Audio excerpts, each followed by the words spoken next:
মুসা আলাইহিস সালামের পায়ে একবার একটা লাল পোকা কামড় দিয়েছে, লাল পিঁপড়া। তো উনি রেগে মেগে পাশি দেখে লাল পিঁপড়ার বাসা, পা দিয়ে ডলে মুছে সবগুলো পিঁপড়া মেরে ফেলছে।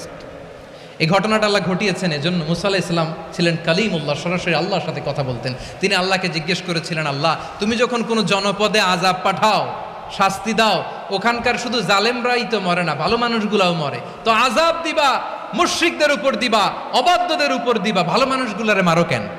আল্লাহ বললেন, মুসা তোমার যে কামড় দিছিল পায়ের মধ্যে পিঁপড়া, কয়টা পিঁপড়া? জোরে বলেন।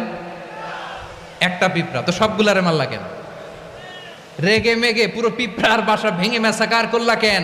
এই মুসা, আমি যখন অ্যাকশনে যাই, আমি যখন শাস্তি দেই, তখন এত বাস বিচার করা হয় না, বাস বিচার করা যায় না। যখন অ্যাকশনে যাওয়া হয়, ওইটা ডাইরেক্ট অ্যাকশন হয়ে যায়। চিল্লায় বলো ঠিক কি না?